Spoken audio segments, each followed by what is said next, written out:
I want you to imagine two different classrooms. The first classroom has a teacher standing at the front of the room, and she's lecturing, giving her students information that they need.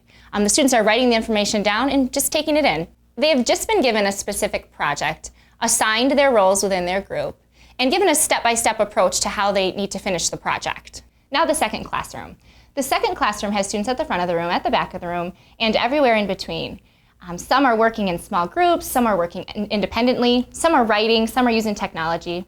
So the teacher has stated a learning objective that she wants her students to show their learning around. She gives them a rubric that kind of tells what she's looking for in their project, but she lets them complete the project any way they see fit.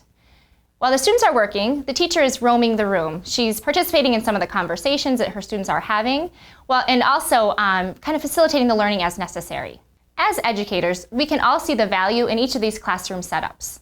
But if I asked you which classroom kind of spoke more to student voice and choice, which would you choose?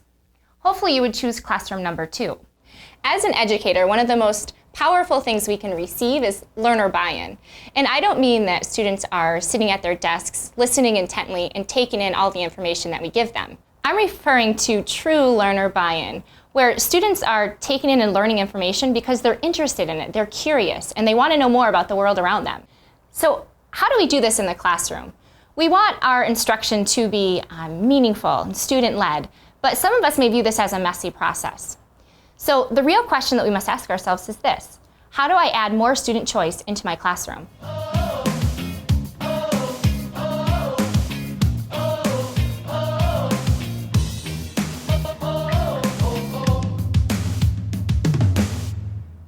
Hi, Jamie here from Blue Apple, and we're going to look at answering this question today, along with talking about the importance of adding student choice and voice into our classrooms.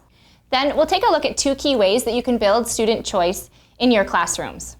I recently read a book called Learning by Choice by A.J. Giuliani, and this book did just that. I want you to take a moment and think about your best learning experience ever. Were you in a traditional school setting, or did it take place someplace else?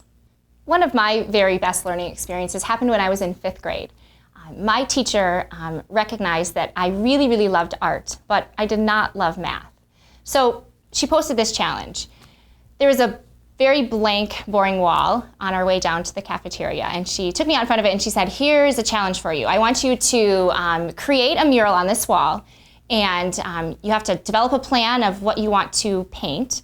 You have to put that on graph paper and then transfer that onto the wall."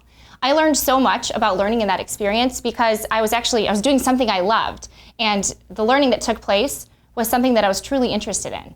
So when we are doing what we love, we'll remember the experience and the learning that goes along with it. And as I was reminded in Giuliani's book, there's one fundamental way that leads to student success, and that is letting students choose what it is they're learning. And if you don't think Giuliani is smart enough, let's talk about Einstein. In a letter he wrote to his son, he talked about the importance of doing what you love, because that's truly when learning can occur. For Einstein, doing the work he loved made his work highly engaging. And isn't this what we want for all of our students? So let's find out how to do just that. So first of all, let's give students choice in what they learn. Some of the content is fixed to the curriculum. And some of us may work in schools where we have to use a certain textbook series or a certain specific reading program. But that really shouldn't stop us from seeking out ways to incorporate different ways that we can allow our students to choose what it is they're learning. We all have probably heard that we as humans are motivated for 2 reasons, either for extrinsic reasons or for intrinsic reasons. An example of an extrinsic reason would be like you go to work 40 hours a week, maybe not loving everything you do there, but you love the paycheck you get at the end, and you can use that paycheck to do the things you really do enjoy. Intrinsic reasons would be where you go to work because you love the work you're doing, so you're motivated simply because you want to learn and you want to be there. Incorporating ways in which students can choose what they learn helps build that yearning for learning, where students are actually finding ways to acquire new knowledge. Secondly, let's give students choice in how they learn.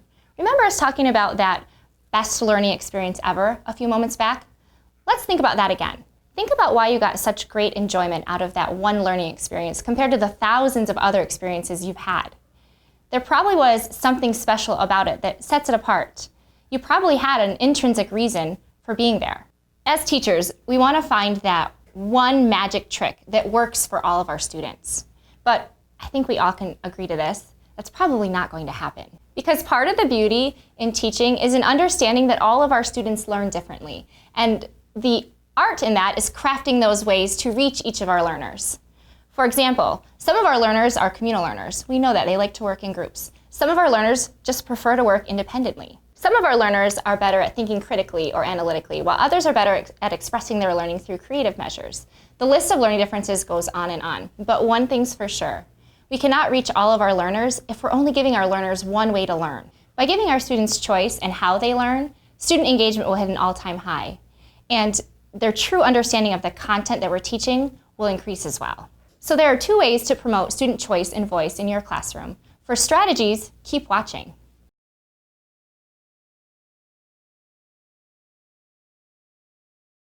The first strategy I want to share with you goes along with giving your students choice in what they learn. We need a place to start. So survey your class. Find out what it is that they're passionate about. What are their interests? This will give you good insight into what motivates them. Use this information to hone in on what it is exactly that your students are interested in, those intrinsic things they value. Then, when you're creating this interest inventory, be sure that you're using questions that are open-ended. We want to kind of steer away from those multiple choice questions because the key to this is that we're giving students choice. So we don't want to limit them by stopping the opportunity for them to tell us what it is they're really truly interested in. Examples of good open-ended questions to ask your students are, what are you most proud of? What do you do for fun? What do you find most enjoyable, but is also kind of challenging? And another question, just for fun, you could ask your students is, what famous person are you like and why? Each of these questions will not only give you good insight into the learners you have in your classroom, but they will also allow your students to see that you're interested in who they are and what makes them unique. The second strategy we'll focus on goes along with giving students choice in how they learn.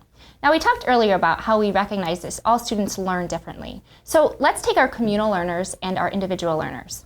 How can we differentiate their learning? One way to give students choice when we're trying to address the communal and the individual learner is let them do just that. If we're doing research in our classroom, is it okay to allow students to work in a group? Absolutely. Is it okay to let those students who choose to work independently do just that? Without a doubt. So when the opportunities arise, allow your students to choose and watch as they amaze you in what they can do. Your students will look at you as that teacher that stands out above the rest. Want to know more ways to up your awesome? Click on the download and try out the strategies in your classroom and let us know what you think. Also, like and subscribe to our channel and be that blue apple teacher, the teacher who stands out.